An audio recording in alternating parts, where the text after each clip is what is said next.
Namo tassa bhagavato arahato sama sambuddhassa. Namo tassa bhagavato arahato sama sambuddhassa. Namo tassa bhagavato arahato sama sambuddhassa. Terpujilah Sang Bhagawa yang Maha Suci, yang telah mencapai penerangan sempurna. Terpujilah Sang Bhagawa yang Maha Suci, yang telah mencapai penerangan sempurna. Terpujilah Sang Bhagawa yang Maha Suci, yang telah mencapai penerangan sempurna. Orang penuh semangat, selalu sadar, murni dalam perbuatan, memiliki pengendalian diri, hidup sesuai dengan Dhamma, dan selalu waspada, maka kebahagiaannya akan bertambah. Dikutip dari Dhammapada Apamadawaga, syair keempat. Baik Bapak Ibu, Saudara Sedama yang berbahagia, terimalah salam kasih dalam Dhamma Sotihontu. Namo Buddhaya. Baik, jadi pada kesempatan malam hari ini merupakan kesempatan yang sangat baik, di mana Atasilani diberikan kesempatan untuk menyampaikan uraian Dhamma yang Atasilani ketahui. Bapak, Ibu, Saudara Sedama yang berbahagia, pada malam hari ini Sila ingin menyampaikan sebenarnya berkaitan dengan hidup tangguh sesuai Dhamma. Awalnya Sila mau mengambil tentang tangguh saja, tapi ternyata ketika Sila melihat ada dua pengertian secara Kamus Besar Bahasa Indonesia. Yang pertama adalah tangguh dalam artian menunda, yang kedua tangguh dalam artian unggul atau kuat. Ya, jadi perlu Sila luruskan, tangguh yang dimaksudkan di sini adalah hidup unggul atau hidup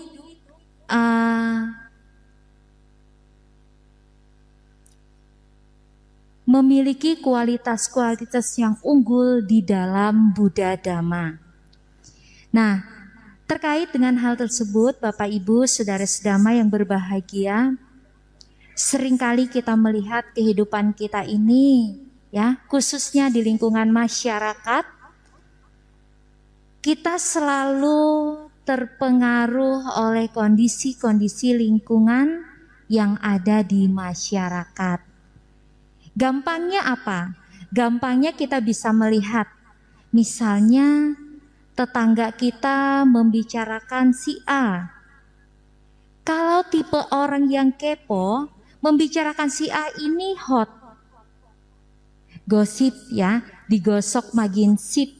Mending kalau nyetrika baju digosok bajunya makin licin. Menggosok kebijaksanaan di dalam kehidupan, kita akan menjadi orang yang bijaksana. Tapi kalau gosip digosok makin sip, tiap hari bukannya kebijaksanaan yang muncul, tapi kejengkelan, kebencian itu sering muncul tanpa kita sadari. Misalnya kita sederhana kita ngomongnya, si A itu kok ya selalu pinjam uang sama saya. Tapi ketika saya tanya, Jeng, kapan ya hutangnya dibayar? Aduh Jeng, maaf, belum ya, belum ada uang. Tapi ketika di luar sana kita melihat uploadan media sosial, wah, ya, saya jalan-jalan ke Jakarta. Kok bilangnya nggak ada uang, tapi jalan-jalan kok bisa, ya?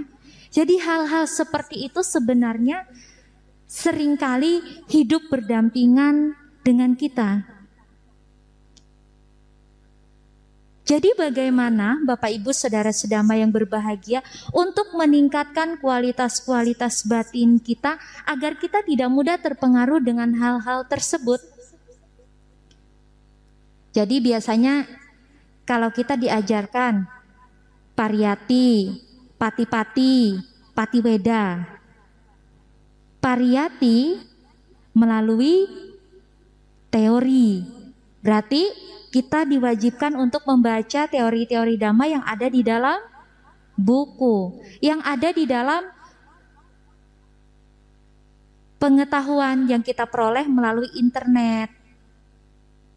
Kemudian pati-pati, ya, pati-pati misalnya kita melakukan, mempraktekkan apa yang sudah kita dapatkan di dalam teori tersebut. Misalnya kita diberikan teori tentang sebab akibat. Kita taunya adalah kalau ada sebab pasti akan ada akibat. Kalau ada orang yang melakukan perbuatan buruk pasti akan memperoleh buah yang buruk. Tapi ketika misalnya kita sudah membaca hal tersebut, bagaimana kita menerapkan di dalam kehidupan sehari-hari, kadangkala tidak segampang dengan kita memahami teori. Teori yang kita dapat, kemudian ketika kita sulit untuk mempraktekkan, maka kita juga akan sulit untuk mengembangkan kebajikan-kebajikan atau kebijaksanaan yang sudah diperoleh. Jadi apa sih sila sebenarnya tangguh sesuai dengan Dhamma? Kita melakukan perbuatan melalui 3 pintu. Pikiran, ucapan, dan perbuatan. Tangguh sesuai Dhamma artinya unggul. Unggul dalam artian ketika kita berada di masyarakat, ketika kita tidak bisa mengimbangi kondisi-kondisi yang ada di masyarakat, maka kitalah yang mengimbangi diri kita dengan kebajikan-kebajikan Dhamma. Artinya apa?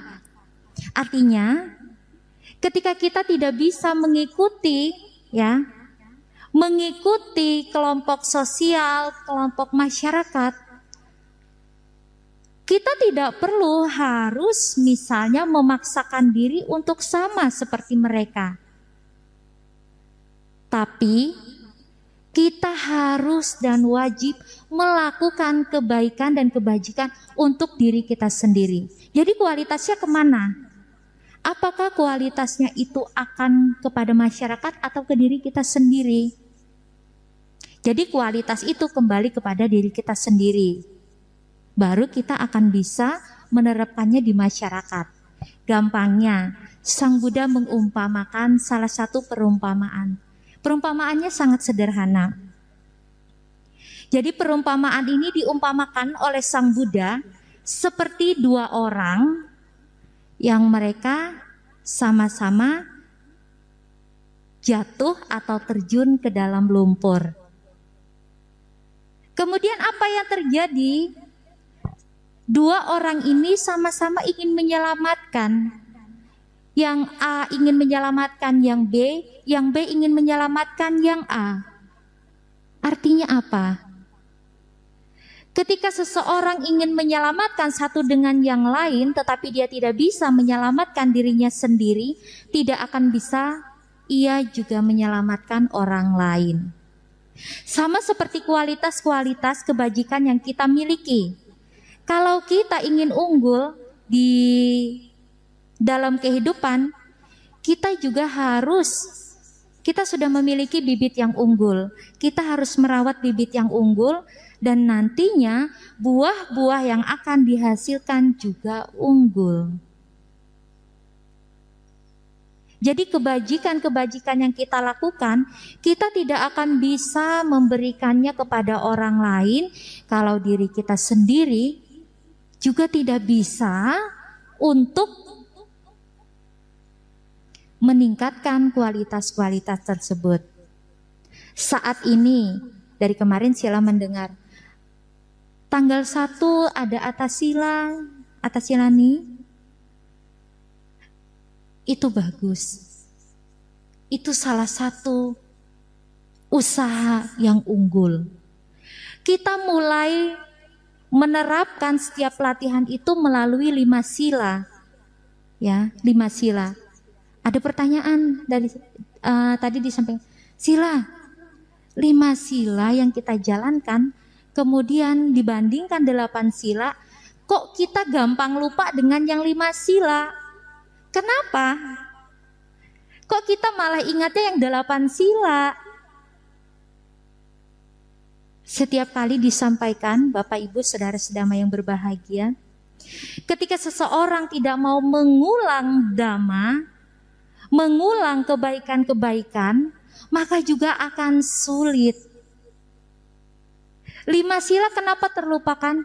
Karena seringkali kita memikirnya adalah kita tidak sering mengulang, kita tidak sering mengingat. Jadi ketika kita berada di masyarakat, ketika kita hidup di lingkungan sosial, kadang 5 sila itu terlupakan. Tapi mengapa kita kekal melakukan 8 sila? Jadi dasarnya 5 sila kita bisa menjalankan dengan baik, maka 8 sila itu juga akan bisa dijalankan dengan baik. Karena 5 sila itu pondasi awal. 8 sila itu kualitas-kualitas yang lain juga dilatih, dikendalikan. Artinya kualitas seperti apa sila? Kualitas yang baik. Kalau awalnya kita mungkin ya,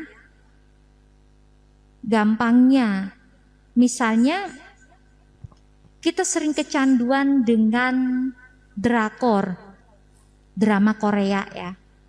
Tapi ketika kita melatih 8 sila, kita bisa mengendalikan. Tapi tidak saat itu Bapak Ibu, kita tidak bisa spontan melatih diri kita langsung mendapatkan kualitas batin yang baik. Bibit-bibit keunggulan yang baik, nggak bisa. Jadi semuanya harus dibiasakan. Ada, Sila mengutip salah satu khotbah yang disampaikan oleh seorang biku. Kita melakukan kebajikan, anggaplah misalnya kita punya kesempatan 100 kali. 99 kali kita misalnya mengulang Atasila. Dan 1 kali kita mengulang Pancasila. Jadi ingatannya lebih kuat mana? Lebih kuat Atasila. Sama, kalau 99 kali kita mengulang Pancasila, 1 kali kita mengulang Atasila, maka Pancasila yang kita ulang itu akan kita ingat. Jadi kenapa dasarnya orang lebih mengingat 8 sila daripada 5 sila? Karena jarang mengulang. Jarang mengulang. Jadi pertama, kualitas keunggulan yang baik adalah meningkatkan dari sisi moralitas. Moralitas itu seperti apa sila? Hari ini sudah menjalankan Atasila, besok menjalankan Atasila. Maka dengan Atasila ini ya, kita melatih ke dalam. Kita melatih sangwara. Kita melatih diri kita sendiri. Jadi dikatakan dalam salah satu khotbah Sang Buddha ya, oleh diri sendiri kita menjadi suci. Oleh diri sendiri kita tidak suci. Suci atau tidak suci diri sendiri bergantung oleh diri sendiri. Jadi kalau kita kaitkan bagaimana sila dengan kualitas-kualitas keunggulan, Bapak Ibu Saudara sedama yang berbahagia. Unggul, tidak unggul diri kita bergantung kepada kita sendiri. Unggul dalam apa? Unggul dalam kebaikan, kembali kebahagiaan ke dalam diri kita sendiri. Unggul dalam keburukan, maka penderitaan yang akan menerpa kehidupan kita sendiri. Jadi mau pilih kualitas seperti apa yang ditingkatkan, keunggulan seperti apa yang dipertahankan. Maka dengan meningkatkan moralitas, kita akan dengan mudah meningkatkan pemahaman, penyadaran. Buat apa sila pemahaman dan penyadaran? Pemahaman dan penyadaran ini nanti penting untuk menunjang kehidupan. Caranya bagaimana? Caranya meditasi. Memang harus meditasi ya Sila, tidak ada cara lain. Sebenarnya meningkatkan penyadaran itu dilatihnya dengan meditasi. Tapi selain dengan meditasi, juga bisa meningkatkan penyadaran itu melalui perenungan. Kalau tadi sudah membaca, aku adalah pemilik perbuatanku sendiri, terwarisi oleh perbuatanku sendiri. Jadi ketika kita membaca hal tersebut, kita mengembalikan apa yang sudah disampaikan di situ, kita melihat ke dalam diri kita. Kita mengatakan aku pemilik perbuatanku sendiri. Ketika misalnya kita benci dengan orang, kemudian ada orang lain yang benci dengan kita, apakah kita bisa menerima dengan mudah? Sulit. Tapi kita baru mengucapkan aku adalah pemilik perbuatanku sendiri, terwarisi oleh perbuatanku sendiri, lahir oleh perbuatanku sendiri. Tapi ketika di masyarakat ada orang yang membenci, kita dibenci balik, kita tidak terima. Jadi permasalahan-permasalahan yang muncul di dalam kehidupan kita karena kita tidak bisa menerima realita kehidupan dengan pengharapan yang kita inginkan. Jadi bagaimana kita bisa meningkatkan kualitas-kualitas atau keunggulan-keunggulan di dalam diri kita? Kalau hal seperti itu saja kita belum bisa untuk menyikapinya. Gampang lagi di masyarakat misalnya, gak usah di masyarakat ya, misalnya di dalam lingkungan keluarga. Mengapa anak pandai berbohong? Karena lingkungan pertama yang menjadi guru pertama oleh anak tersebut adalah orang tua. Kenapa anak kita pandai berbohong? Bisa jadi ya, bisa jadi anak ini melihat contoh-contoh dari orang tua.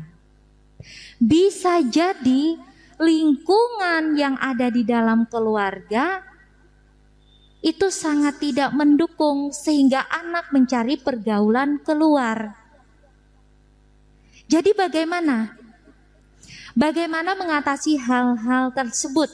Ketika muncul misalnya, kok anak ini gampang sekali ya berbohong. Kok anak ini tidak dengarkan apa yang disampaikan oleh orang tua. Kita lihat kembali lagi ke diri kita sendiri. Jadi pernah Sila mengumpamakan satu lagi.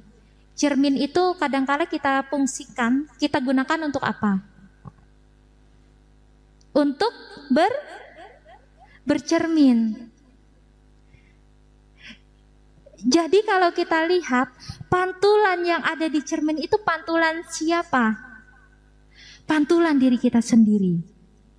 Maka dari hal itu ya kita bisa melihat apa Apa yang kita lakukan, kita bisa bercermin dari diri kita sendiri.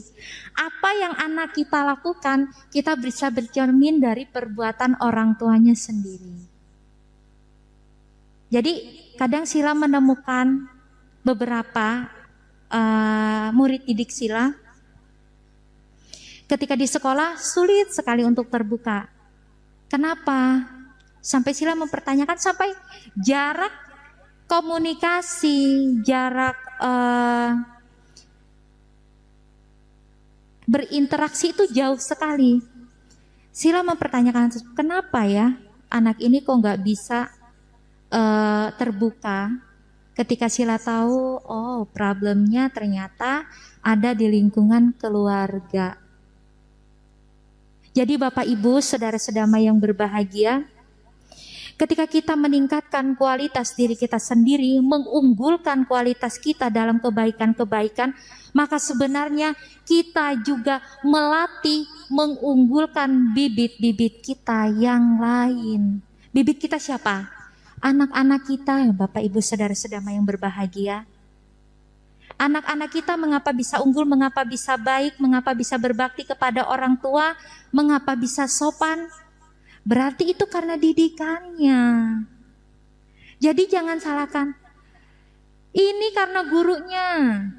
Ingat Bapak Ibu, guru pertama yang mengajarkan anak-anaknya adalah orang tua. Jadi guru di sekolahan untuk apa Sila? Guru di sekolahan tuh hanya guru kedua. Dia yang hanya mengarahkan. Tapi kalau pemikiran antara guru dengan orang tua di rumah itu tidak satu suara, itu kadangkala akan menjadi problem di dalam kehidupan. Misalnya guru mengajarkan, kamu jangan ngomong bohong ya, kamu harus ngomong yang jujur. Di rumah ngajarkan, gak apa-apa sekali-kali bohong, kan juga sekali. Nah, itu sudah tidak satu suara. Jadi bagaimana kita meningkatkan keunggulan-keunggulan di bibit kita kalau tidak satu suara? Antara suami dan istri pun juga pasti satu suara, betul tidak dalam mendidik anak? Betul.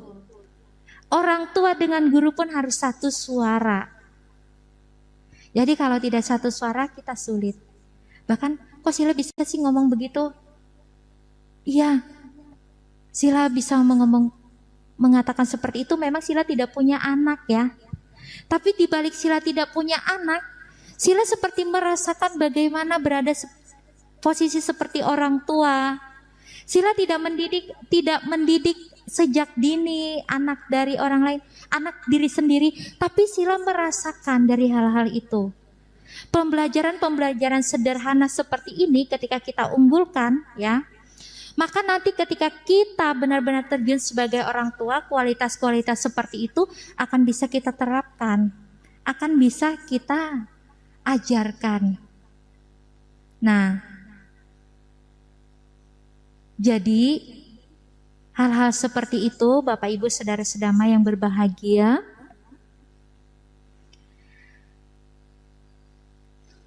mengapa ada anak yang berbakti pada orang tua? Mengapa ada anak yang bisa membalas jasa orang tua? Dan mengapa ada anak yang sebaliknya? Ya, itu karena kualitas didikan Bapak Ibu saudara-saudara yang berbahagia.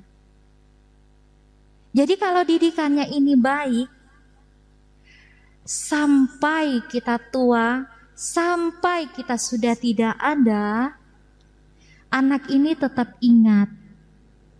Jadi gampangnya ya, kalau kita ini biasanya antara kebaikan dengan keburukan, mana yang lebih gampang diingat? Keburukan. Sama, kalau kita saja sebagai orang tua lebih gampang mengingat keburukan, anak juga sama. Kenapa? Karena kan tadi diajarkan adalah guru pertama dari anak-anak itu adalah orang tua. Ketika orang tua misalnya tanpa sadar misalnya mengatakan anaknya, mohon maaf ya sebagai contoh, bodoh sekali kamu, ini gampang kamu gak bisa. Kata-kata seperti itu memang kadang-kala kita ucapkannya tanpa sadar. Tapi jangan sampai kata-kata itu menjadi kebiasaan. Kalau tiba-tiba anaknya benar-benar misalnya, mohon maaf, benar-benar bodoh, siapa yang disalahkan? Anaknya, gurunya, atau orang tuanya? Guru pertamanya. Jadi kita mengunggulkan bibit pertama dari diri kita sendiri melalui tindakan, ucapan, dan pikiran. Maka dengan pengalaman yang kita dapatkan ini, kita bisa mengunggulkan kualitas bibit kita yang di bawah. Kualitas bibit kita itu siapa? Anak-anak. Ya. Jadi kita tidak bisa 100% menyalahkan karena pergaulannya salah. Karena karena kita salah memilihkan guru, karena nggak cocok, karena lingkungannya salah. Jadi sebenarnya antara hal-hal tersebut juga berkaitan dengan orang tua, ya. Kemudian setelah kita unggul dalam memberikan contoh-contoh yang baik untuk anak, untuk bibit-bibit kita, maka kita bisa secara bersama-sama melatih keunggulan dari kita dan bibit kita ini untuk sama-sama melakukan kebajikan. Misalnya, nak, yuk kita meditasi, akan gampang. Nak, yuk kita atas sila, akan gampang. Nak, yuk kita ke wihara berdana, akan mudah. Jadi dasar-dasar pertama didikan orang tua itu penting. Didikan kedua dari guru dan orang lain itu hanya pelengkap, Bapak Ibu Saudara Sedama. Apalagi gampangnya, kenapa anak-anak sekarang kok mainannya handphone aja? Kami dulu kan mau belajar kan gak hafal dulu sila. Ngingetin A, B, C, D sampai Z.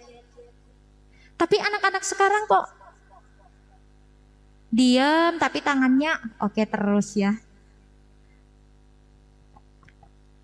Itu karena apa?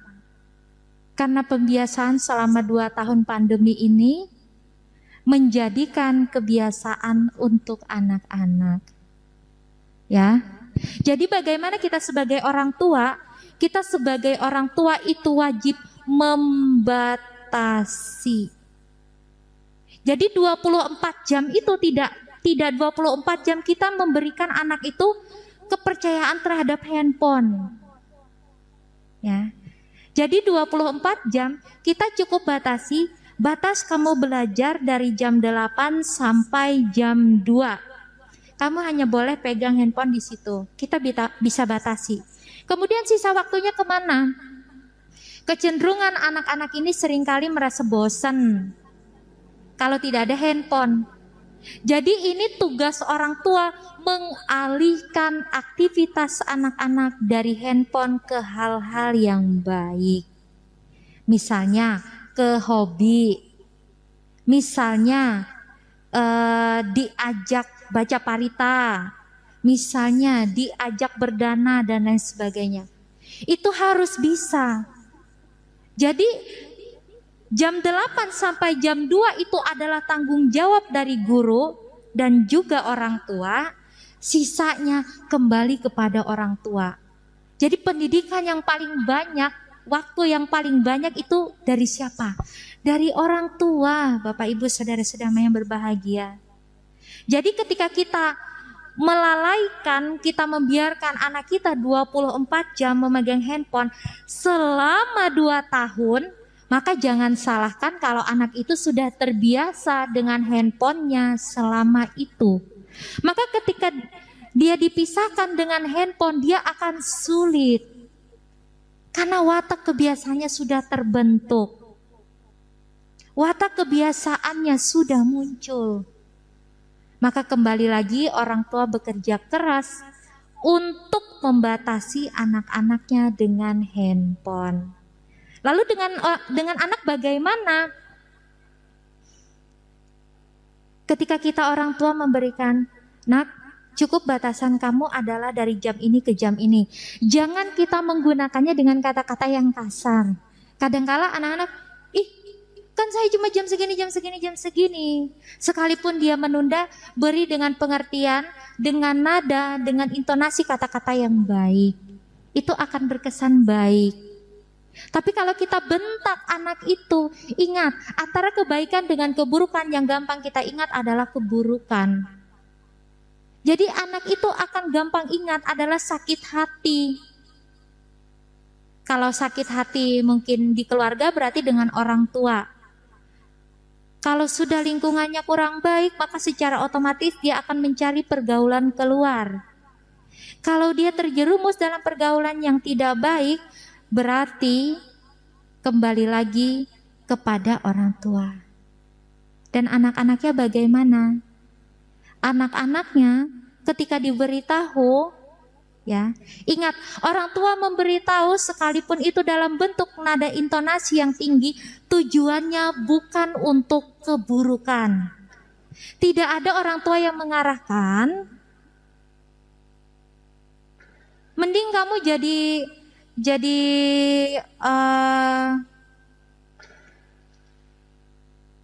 mending misalnya kamu jadi orang yang ini aja, jualan barang-barang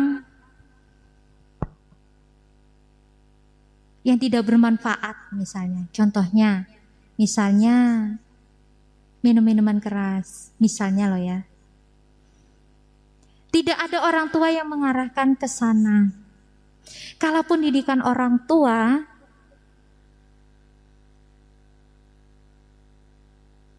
itu misalnya levelnya adalah sedikit otoriter ya. Bukan maksud orang tua untuk mengarahkan anak-anaknya ke arah yang tidak baik. Itu diingat ya. Untuk siapa hal itu?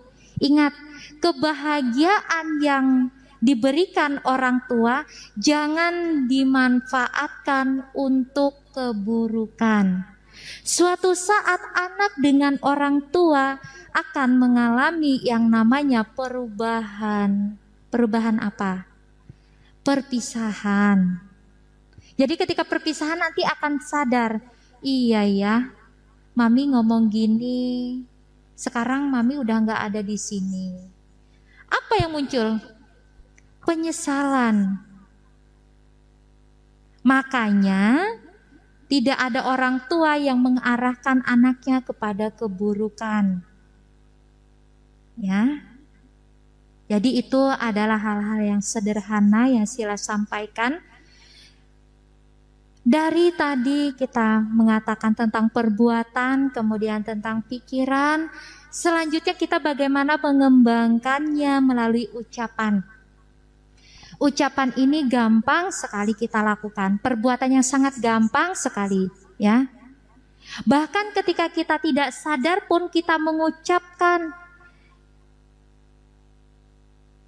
bodoh, dasar kamu ini, tidak berguna, dasar kamu ini.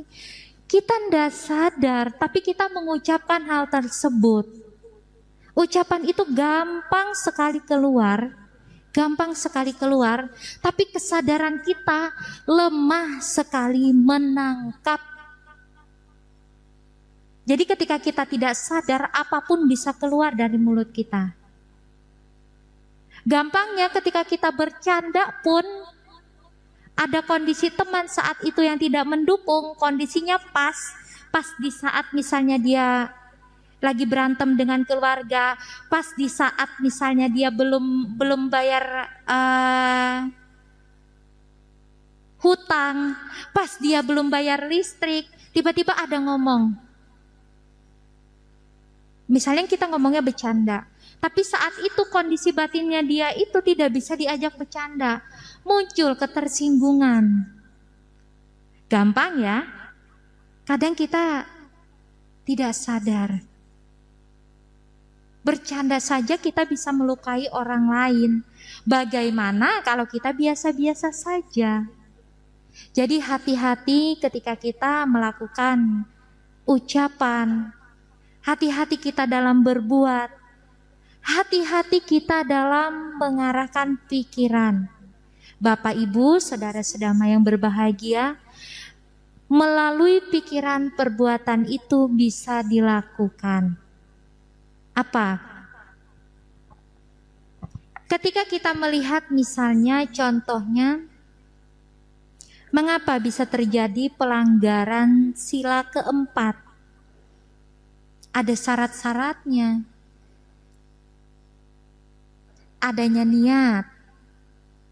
Setelah adanya niat, adanya usaha. Setelah adanya usaha, baru kemudian kita melakukannya. Adanya objek, baru kemudian kita melakukannya. Terjadilah pelanggaran sila keempat. Ya. Jadi, kualitas-kualitas yang bagus untuk kita kembangkan, kita harus meningkatkan moralitas. Kita harus meningkatkan kesadaran, kewaspadaan. Kita harus sadar setiap saat terhadap apa yang kita lakukan. Saat ini mendengarkan suara, saat ini kita dihujani dengan letusan, saat ini kita mendengar suara motor yang lewat, saat ini kita mendengarkan Dhammadesana, saat ini kita sedang duduk, itu disadari. Jadi pernah Sang Buddha sampaikan bahwa kita tidak usah banyak berharap kepada sesuatu yang akan datang. Kita tidak usah merasa sakit hati kepada sesuatu yang sudah berlalu. Saat ini itu yang harus kita jalani. Saat ini kita nggak usah nunggu besok. Pernah disampaikan oleh Bante Utamo, malam ini kita duduk, malam ini kita mendengarkan ceramah, belum tentu di hari esok kita bisa duduk dan mendengarkan ceramah. Saat ini kita melakukan kebajikan, atau saat ini kita bisa melihat malam, melihat rupang Buddha, belum tentu besok bisa melihat rupang Buddha. Artinya apa? Artinya kapanpun, dimanapun, kondisi apapun, kita tidak pernah tahu yang namanya dengan kematian. Jadi saat ini itu yang kita lakukan. Saat ini itu yang kita kembangkan. Jadi jangan nunggu besok, jangan nunggu seminggu lagi, jangan nunggu sebulan lagi. Sama yang muda-mudanya juga sama, diajak ke wihara, jangan nunggu minggu depan lagi, jangan nunggu bulan depan lagi, jangan nunggu tahun depan. Kita nggak pernah tahu usia. Apakah besok kita masih bisa bertemu orang tua yang tiap hari ngomongin kita, yang tiap hari nyeramahin kita, yang tiap hari memberikan arahan-arahan baik kepada kita? Kita nggak pernah tahu. Jadi segala sesuatu bergantung kepada dirinya sendiri. Bapak, Ibu, saudara-saudara yang berbahagia, baik buruk itu tidak bergantung kepada orang lain. Baik buruk tidak bergantung kepada orang tua. Tetapi kebahagiaan-kebahagiaan yang kita berikan, kita bisa bagikan kepada orang tua. Jadi kembali nih, mau seperti apa khususnya yang muda-muda? Mau baik atau mau buruk? Semua bergantung di diri kalian. Sila ngomong begini, kembali ke Sila? Enggak. Sekarang coba kita lihat contoh sederhana. Ketika kalian belajar keras, ketika kalian mendapatkan peringkat pertama, mendapatkan IPK terbaik, kepada siapakah kalian persembahkan? diri sendiri. Nanti kebahagiaan itu kalian bisa bagikan kepada orang. Mi, Pi, saya dapat IPK 4. Wah, luar biasa. Ya. Jadi segala sesuatu kembali kepada diri kita sendiri. Mau kita menanam bibit-bibit yang unggul, maka kita juga akan menjadi orang-orang yang unggul. Mau kita menanam bibit-bibit yang buruk, maka siaplah dengan penderitaan-penderitaan yang akan diperoleh. Segala sesuatu kembali lagi tidak kekal. Saat ini kita berkumpul, barangkali besok kita tidak punya kesempatan untuk berkumpul. Maka kesempatan-kesempatan seperti itu gunakanlah. Kesempatan-kesempatan seperti itu manfaatkanlah. Ya. Jadi itu sederhana dari Sila ya, tapi mudah-mudahan bisa memberikan pengetahuan, memberikan pencerahan bagaimana kita bisa melihat ke dalam diri kita sendiri, bagaimana kita bisa mengembangkan kualitas-kualitas diri kita sendiri, bagaimana kita bisa menyiapkan bibit-bibit unggul yang akan datang. Segala sesuatu kembali kepada diri kita sendiri. Segala kebaikan-kebaikan kembali kepada diri kita sendiri. Baik buruk, semua bergantung kepada diri kita sendiri. Nah, itu yang dapat Sila sampaikan pada kesempatan malam hari ini. Karena diminta banyak-banyak diskusi, jadi itu yang dapat Sila sampaikan. Terima kasih atas kesempatannya. Marilah bersama-sama mengucapkan Sabe Sata Bantu Sukitata. Semoga semua makhluk hidup berbahagia. Sadu, sadu, sadu. Selamat malam, Sotihontu. Namo Buddhaya, terpujilah Sang Buddha. Namo Buddhaya, terpujilah Sang Buddha.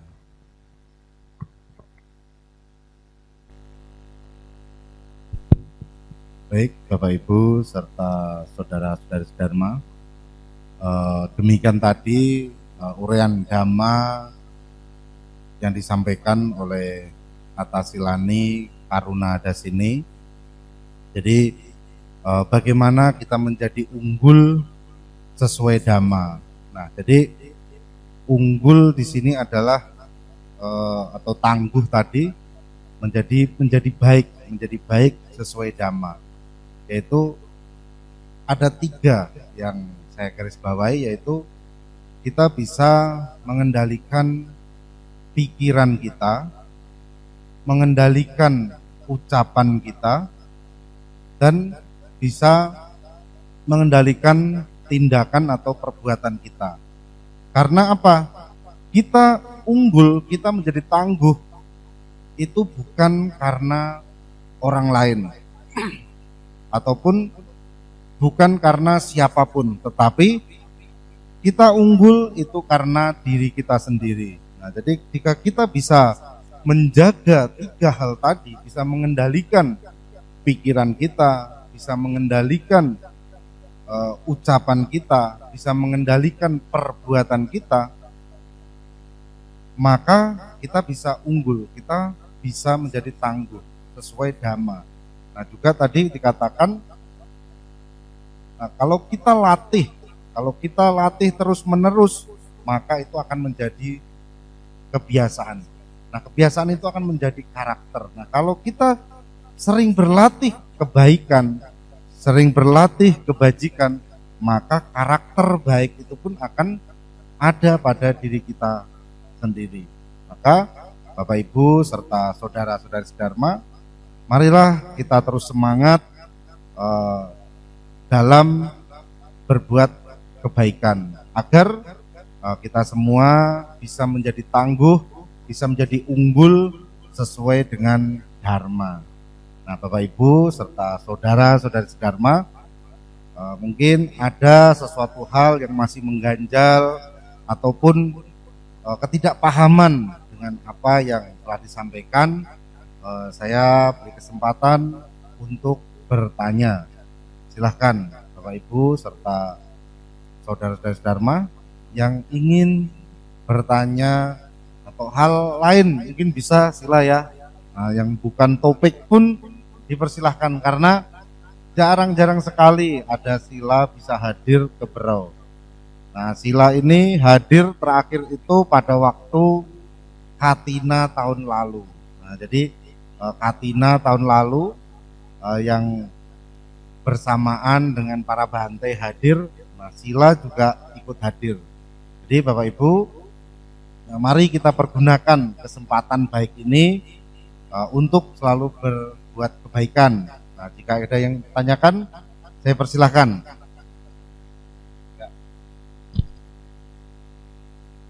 Bu Yanilo dulu. Nah, Bu Yanilo.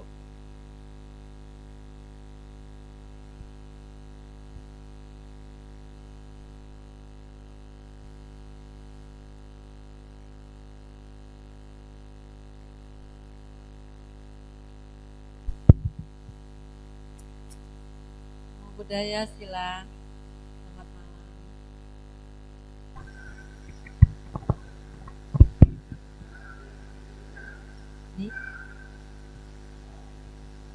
Saya mau menanyakan begini sila. Kita sebagai orang tua adalah guru pertama untuk anak-anak kita. Bagaimana misalnya gini, orang tua bekerja misalnya jadi pengusaha, dia jualan barang yang terlarang, misalnya minuman keras atau senjata atau apapun itu, misalnya minuman keras aja. Anak-anak kan otomatis dia begini, mempertanyakan sama orang tuanya, sedangkan di dalam agama apapun pasti dilarang, pastinya dilarang. Tapi orang tua ini tetap melakukannya untuk kehidupan, maksudnya untuk kehidupannya lah. Bagaimana dia dengan karmanya, maksudnya untuk anak-anaknya ke depannya nantinya.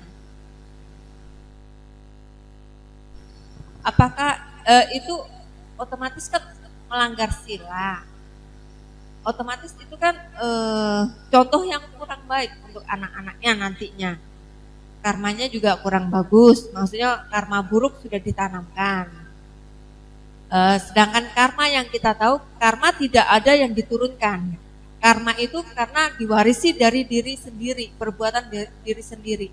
Nah itu bagaimana sila? Terima kasih. Baik, sila tanggapi ya.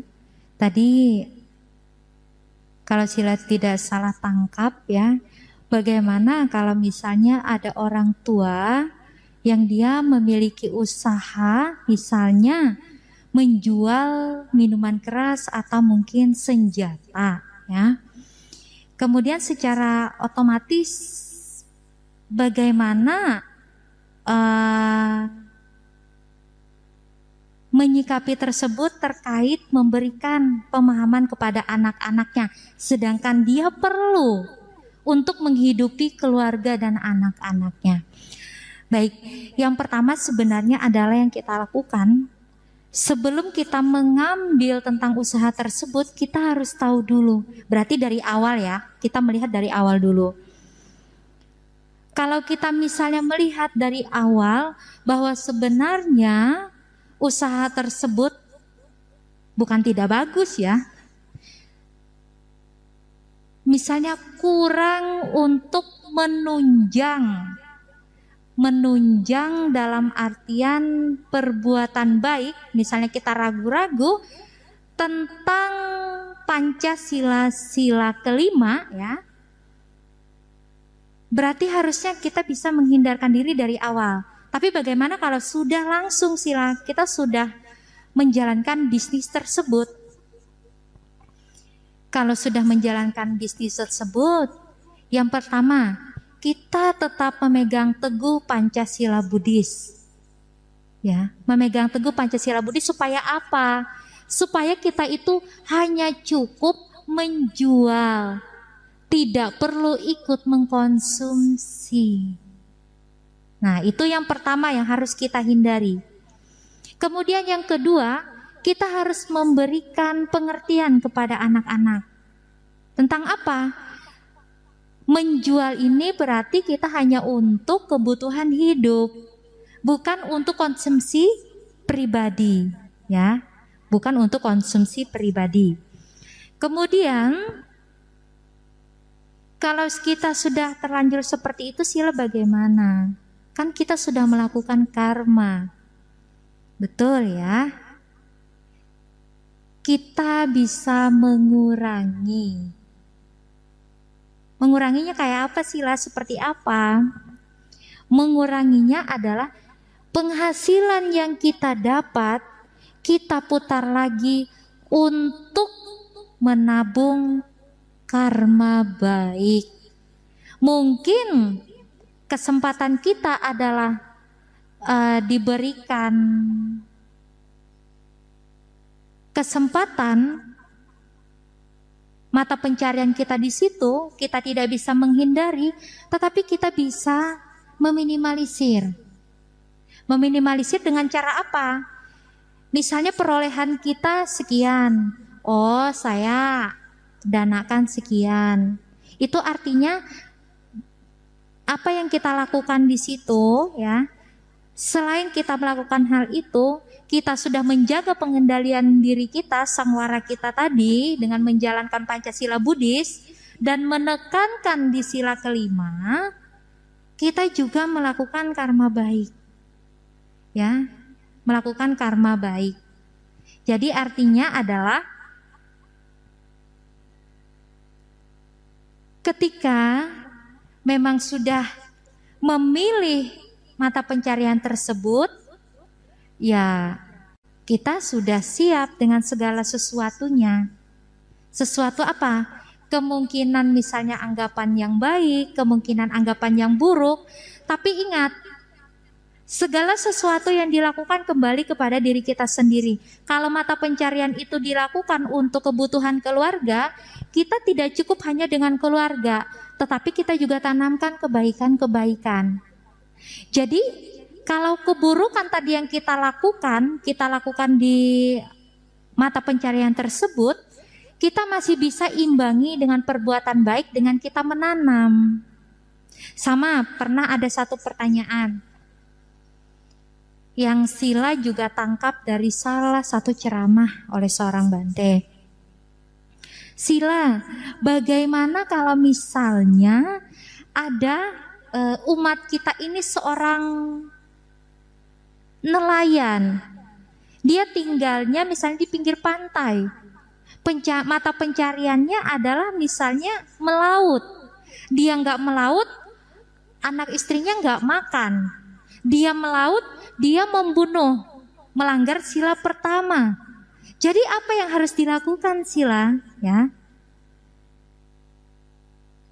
karena kondisinya memang seperti itu, kita berada tinggal di tempat tersebut, kita tidak bisa melakukan misalnya mata pencarian yang lain, ya sudah, siap dengan konsekuensinya. Tapi apa yang kita dapatkan, kita juga bisa imbangi dengan perbuatan baik. Jadi hasil yang didapatkan dari hasil nelayan itu, ya, kita mungkin sudah membunuh begitu banyak ikan. Tapi kita juga jangan stuck melakukan keburukan, ya. Jadi kita imbangi dengan kebaikan. Kita imbangi dengan berbuat, misalnya kita berdana. Misalnya hasil tangkapan ini ya, kita tidak niatkan, tapi kita muncul niat, nanti saya mau berdana ke wihara, mau berdana makan. Itu boleh, ya. Jadi hal seperti itu tidak melulu salah, tapi juga tetap ada karmanya. Di balik karma, kita juga menanam karma. Jadi di balik mata pencarian kita yang sudah misalnya beresiko membuat karma, kita juga menanam karma keburukan, kita juga harus usahakan untuk menanam kebaikan. Jadi istilahnya ada dua celengan. Celengan pertama adalah kita sudah menanam keburukan dengan menangkap ikan, membunuh ya, secara tidak langsungnya membunuh. Celengan kedua, hasil dari apa yang kita tangkap tadi juga kita tanam berupa kebaikan. Nanti pada saatnya tiba kita nggak pernah tahu, ya. Buah karma baik bisa juga berbuah dengan karma buruk dengan satu kondisi yang sama. Jadi kita bisa lihat satu kondisi yang sama ini seperti apa. Misalnya ada orang yang kecelakaan. Orang kecelakaan itu cukup parah, tapi dia tidak meninggal. Karena apa? Di satu sisi dia kecelakaan berarti buah karma buruknya berbuah. Di sisi lain dia selamat dari kecelakaan itu karena buah karma baik. Jadi satu kondisi dalam kecelakaan itu, tapi dua karma ini berbuah. Kita nggak pernah tahu. Makanya kalau kita punya kesempatan untuk misalnya di sela kita sudah menanam keburukan atau karma buruk, kita juga bisa menanam karma baik sama seperti mata pencarian tadi. Ya, ketika misalnya kan Sila sudah salah, kita kan harusnya nggak boleh berdagang senjata, minum minuman keras. Tapi kalau itu tujuannya untuk kehidupan, kita tidak melakukan usaha tersebut, kita nggak makan, anak kita nggak sekolah, kemudian cicilan-cicilan yang lain nggak kita bayar, kita mau bagaimana? Apakah kita langsung memberhentikan, udahlah saya nggak mau lagi bisnis itu? Ya bisa kalau memang dia bisa untuk mengganti ke bisnis yang baru. Tapi bisnis yang baru kan butuh waktu lama kembali lagi, ya. Berarti semuanya tergantung kepada si pengelola, kepada dia yang menanam, ya. Kalau sudah tahu itu keburukan, imbangi dengan kebaikan. Kita tidak pernah tahu, barangkali satu kondisi yang sama kebaikan dan keburukan bisa langsung berbuah. Jadi jangan salah ya Bapak Ibu saudara-saudara yang berbahagia. Tidak hanya keburukan saja yang berbuah dan tidak hanya kebaikan saja yang berbuah. Dalam satu kondisi, keburukan dan kebaikan bisa berbuah secara bersamaan. Tapi ingat, karma yang dibuat, perbuatan yang dibuat tidak akan tertukar. Kalau sudah tanam mangga akan berbuah mangga. Kalau sudah tanam kebaikan akan berbuah kebaikan. Gak akan tertukar. Ya, jadi itu jawaban dari Sila. Mudah-mudahan bisa menjawab dan bisa memberikan pencerahan. Terima kasih. Dan Sila kembalikan kepada Romo Lili. Terima kasih Sila. Terima kasih Ibu Yanilo atas pertanyaannya. Karena walaupun yang bertanya Ibu Yanilo itu akan memberikan gambaran, memberikan pemahaman bagi kita semua. Nah, artinya jika kita melakukan keburukan sedini mungkin, kita bisa menyadarinya, kita bisa merubah. Tadi seperti yang dikatakan atas Silani, harus kita imbangi dengan kebajikan. Artinya memang kebajikan inilah yang akan menolong diri kita, karena yang menolong itu bukan orang lain, yang menolong kembali ke diri kita sendiri. Kita mau baik ya diri kita sendiri, kita mau buruk juga oleh diri kita sendiri. Semua pilihan itu ada pada diri kita. Life is choice. Hidup ini adalah pilihan.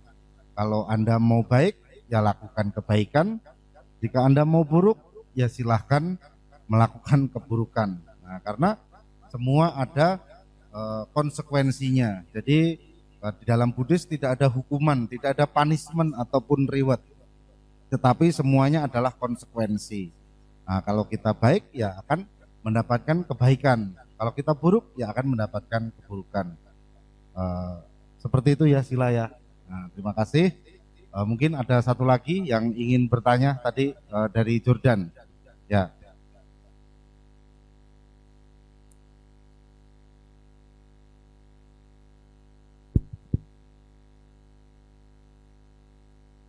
Namo Buddhaya Sila, selamat malam. Saya Jordan, saya ingin bertanya Sila, apakah hukum karma sama dengan takdir dan nasib? Terima kasih Sila.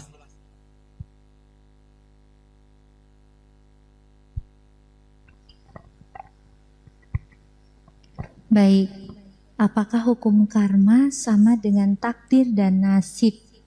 Ya.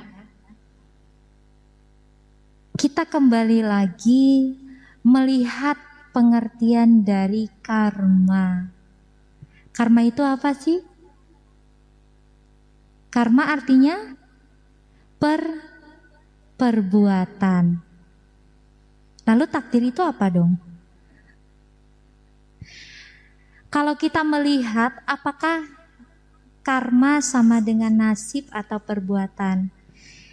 Kalau kita merujuk dari karma, sebenarnya karma itu lebih dalam. Takdir gimana Sila? Kan sudah takdir saya menderita Sila. Takdir itu sebenarnya kita bisa melihat buah dari karma. Kenapa? Kenapa ada orang bahagia? Kenapa ada orang menderita? Bukankah semuanya itu dari karma? Bukannya semua itu dari perbuatan? Ya. Jadi dasarnya adalah kalau seseorang memiliki nasib baik atau buruk, semua bergantung di karmanya. Jadi cakupannya di dalam itu ya, karma ini sebagai yang di luar, takdir dan nasib berarti sudah di dalam karma, masuk ke dalam buahnya. Berarti secara otomatis itu dikatakan berbeda. Jadi sama. Biasanya dikatakan kalau ada karma pasti ada pala. Kalau ada pala pasti ada maga. Apa itu ya? Kalau ada perbuatan pasti ada buah. Kalau ada buah pasti ada jalan. Jadi kalau tindakan seseorang baik atau buruk pasti ada buahnya, ya, bahagia atau menderita. Kalau orang ingin melepaskan kondisi penderitaan atau penderitaan yang dia alami, tentu ada jalan. Ya. Jadi antara karma, takdir dan nasib itu berbeda. Kalau karma kita kaitannya adalah dengan perbuatan. Segala yang kita lakukan kembali kepada perbuatan kita. Tapi kalau nasib saya ya punya pacar, tiap hari nggak sikat gigi misalnya. Jadi itu karena apa? Dasarnya karena perbuatan kita memilih orang ini. Mau kita salahkan siapa? Pasangannya. Kan dari kita yang memilih dia. Terus, kok takdir saya pasangannya ini sih? Mau salahkan siapa? Bukannya semuanya kembali kepada diri kita. Kita yang berbuat, kita yang memilih, kita yang menentukan. Sama ya, apa yang kita tanam, apa yang kita pupuk, itu juga yang akan kita peroleh. Jadi kalau misalnya kok nasib saya sih jelek aja ya hari ini. Kemarin sudah saya nggak untung jualan, hari ini saya nggak untung. Karena apa? Kita lihat apa yang kita perbuat. Kenapa kita tidak bisa untung? Kenapa orang tetangga di sebelah sana lebih untung? Kenapa orang yang toko di depan sana itu lebih bagus? Kembali, kualitas yang kita miliki ya. Kalau itu kualitas baik, kita unggulkan kualitas baik itu, ya. Maka tindakan-tindakan yang baik juga harus kita unggulkan. Baru kita bisa mengatakan, oh ini adalah buah dari karma saya. Ini hasil dari karma saya. Baru kita bisa melihat tentang nasib dan apa tadi satunya selain nasib? Takdir. Jadi jangan salahkan takdirnya, jangan salahkan nasibnya. Yang membuatnya kan kita sendiri. Masa kita salahkan orang lain? Kalau misalnya kita dicaci maki, masa kita salahin yang caci maki? Kalau kita misalnya dibohongi, masa kita salahin yang dibohongi? Kita kembali ke kehidupan, ke masa lampau kita. Barangkali di masa lampau kita pernah bohongin orang. Barangkali di masa lampau kita pernah melakukan hal yang sama. Jadi ingat, mengapa orang lain bisa bertemu di saat ini, itu karena kondisi karmanya yang sama. Ya, jadi kenapa ada anak bisa bertemu dengan ibu, bapak atau orang tua yang memiliki misalnya sifat-sifat yang baik? Karena di masa lampau dia juga memiliki sifat-sifat yang baik. Jadi satu kondisi dia ya terlahir menjadi satu keluarga. Nah, itu ya. Jadi dasarnya adalah dari karma. Baru bisa melihat nasib, baru bisa mengatakan takdir. Jangan menyalahkan nasib, jangan menyalahkan takdir. Kembali kepada diri kita, kita pelakunya, kita pembuatnya, kita juga yang akan menerimanya. Oke, itu ya dari Sila. Saya rasa cukup, Sila kembalikan kepada Romo. Atau mungkin dikembalikan dulu. Bagaimana, Jordan? Oke, baik, terima kasih. Sudah tercukupi, artinya sudah bisa diterima Sila. Ya. Saya menambahkan sedikit atau menggarisbawahi bahwa di dalam Buddhis takdir atau nasib itu bukan ditentukan oleh makhluk yang adikuasa. Artinya, oh ini sudah ditentukan takdirmu. Nah, tetapi apa yang seperti disampaikan oleh Sila, nasib dan takdir itu siapa? Dari diri kita sendiri, dari karma tadi, dari perbuatan yang kita lakukan. Nah, kalau Jordan mau memiliki pacar yang baik, berarti harus mengkondisikan dirinya yang baik. Nah, karena sesuatu tadi harus sama. Kenapa saya sama Bu April bisa bertemu? Karena memiliki karma yang sama-sama memilih artinya. Kalau hanya saya yang memilih, Bu Aprilnya tidak mau, ya tidak akan bersama. Nah, begitu juga dengan sebaliknya. Artinya memang harus ada kondisi yang sama. Kalau mau mendapatkan yang baik, ya harus diri kita harus baik. Nah, karena kalau tidak seperti itu, tidak akan bisa bersama, tidak akan ketemu. Kalau mau memiliki nasib yang baik, mau memiliki takdir yang baik, ya diri kita sendiri yang akan menentukan, oh saya mau nasib saya ke depannya lebih baik. Ya kita tidak bisa hanya duduk berwihara sembahyang, ya tidak, tetapi harus berusaha, nah, harus bekerja.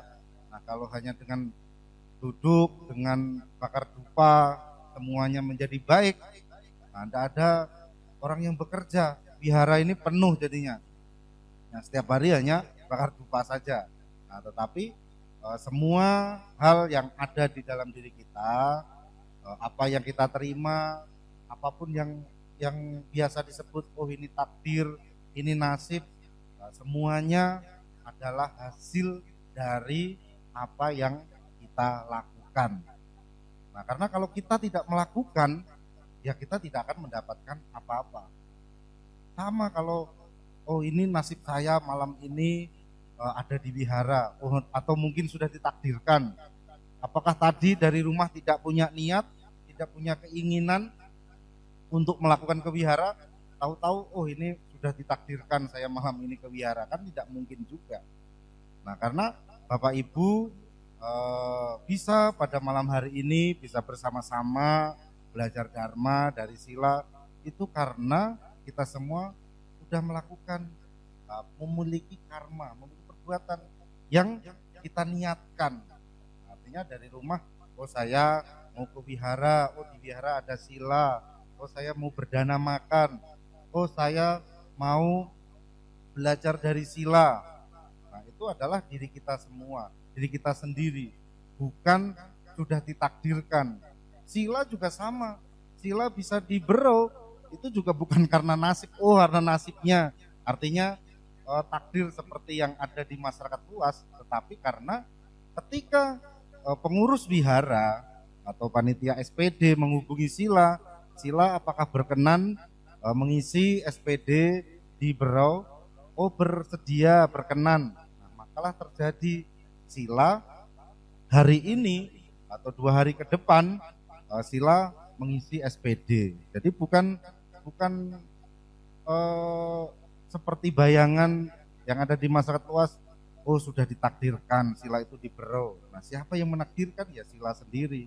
Karena Sila yang memilih.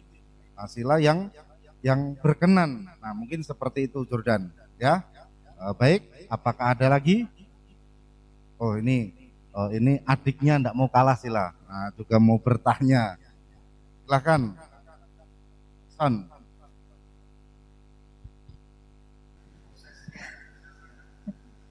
Baik.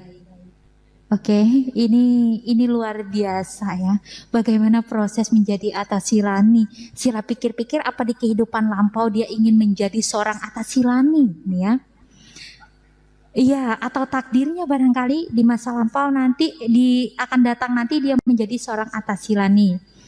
Tapi Sila yang perlu Sila tegaskan nih ada 2, Atasila atau Atasilani. Proses menjadi Atasila atau Atasilani, atau menjalankan Atasilani. Karena beda ya, Atasila, orang yang menjalankan Atasila dengan orang yang menjalankan kehidupan sebagai seorang Atasilani itu beda. Yang mana nih yang ditanya? Menjadi seorang Sila. Oke, berarti Sila ya. Baik. Sebelum Sila menerangkan bagaimana menjadi seorang Atasilani, Sila perlu perjelas dulu ya. Jadi kalau orang yang menjalankan Atasila itu berarti bisa upasaka upasika tanpa harus berjubah. Jadi dia menjalankan, melatih Atasila atau 8 sila.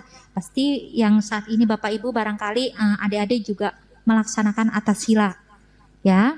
Ya, caranya kayak apa? Kalau misalnya hanya menjalankan Atasila, yang melatih diri selama 24 jam dengan 8 sila yang ada. Tapi kalau menjadi seorang Atasila ini gimana Sila? Ya awalnya sebelum masuk Atasilani menjadi Sila Carini dulu. Sila Carini itu jubahnya bawahnya coklat, atasnya putih. Itu Sila Carini. Kemudian kok Sila Carini dulu Sila? Iya, karena harus latihan dulu. Harus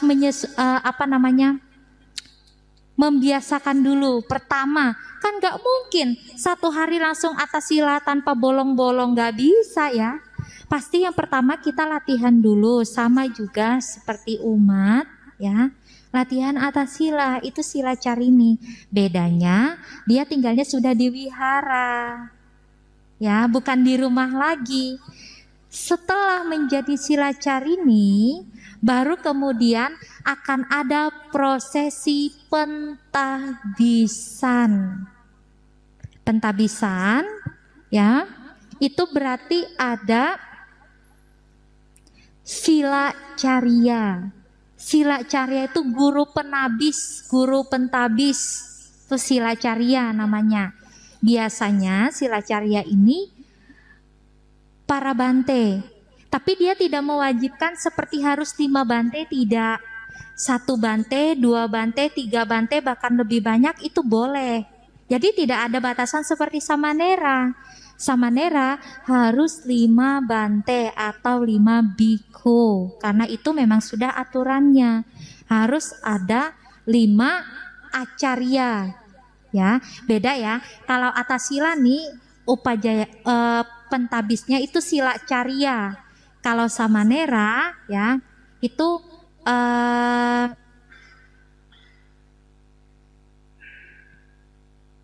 bisa juga dikatakan tadi Sila Carya, kemudian si pentabisnya ini bisa juga upajaya. Upajaya itu biasanya lebih seringnya para bhikkhu ya.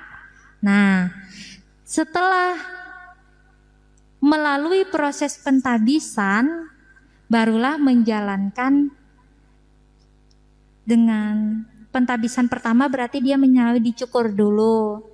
Habis dicukur, di situ juga ada pemercikan tirta parita dan pembacaan parita. Jadi kita melepas mahkota kita. Kenapa kita perlu melepaskan mahkota? Kita bisa lihat ya, kecantikan dan gantengnya seseorang itu bisa dilihat dari penampilan mahkota, dari rambut. Nah, jadi kita melepaskan kecintaan kita terhadap rambut, itu berarti kita menjalankan hidup selibat, sederhana. Jadi tidak riweh dengan perawatan rambut, harus dikerimbat lain sebagainya, dikasih semir, dikasih warna-warni, kalau bisa warna-warni bendera Buddhis dan lain sebagainya. Enggak. Justru melepas rambut itu artinya kita melatih diri supaya tidak melekat dengan rambut, ya, karena rambut adalah pakar utama kecantikan dan ketampanan seseorang. Coba aja kalau ibu-ibu sama bapak-bapaknya lepas rambut, apa komentarnya? Pi, kok mami papi gundul sih? Nanti datang lagi ke masyarakat, bapak sedang kena kanker otak ya? Ibu sedang kena kanker otak? Kan gak mungkin, ya. Setelah melalui proses tersebut, ditabiskan dan di situ ada sponsor. Sponsor ini untuk apa Sila? Sponsor ini berarti kita sudah hidup selibat, kita hidup sebagai seorang atasila, sudah tidak lagi mencari uang. Jadi kita kebutuhan 4 pokoknya gimana? Dari umat. Makanya segalanya sudah bergantung dari umat, sama seperti Samanera dan para biku atau para bante. Ya. Jadi seperti itu. Barangkali nanti mau, kalau jadi atasila nggak mungkin, kalau jadi Samanera itu mungkin, dan diharapkan nanti barangkali di sini ada pelatihan Pabaja Samanera, harus ikut. Itu artinya meningkatkan keunggulan di dalam diri. Yang awalnya kita levelnya 5 sila, kemudian atas sila, sekarang dasa sila. Ya, 2 sila bertambah. Itu cara kita mengupgrade agar diri kita tuh unggul di dalam dhamma. Jadi tidak hanya merasakan 5 sila saja. Nanti ketemu atas sila, gimana sih rasanya atas sila? Gimana sih rasanya nggak makan lewat tengah hari? Gimana sih rasanya nggak dengerin musik? Nggak tahu. Kemudian sudah kita bisa melewati level dari 8 sila, kita melanjutkan level 10 sila. Bagaimana sih rasanya nggak pegang uang? Bagaimana sih rasanya nggak boleh pegang emas, nggak boleh pakai kalung emas? Akan merasakan. Jadi ketika kita terjun kembali misalnya menjalankan 5 sila, kita ada pengalaman, itu kualitas unggul.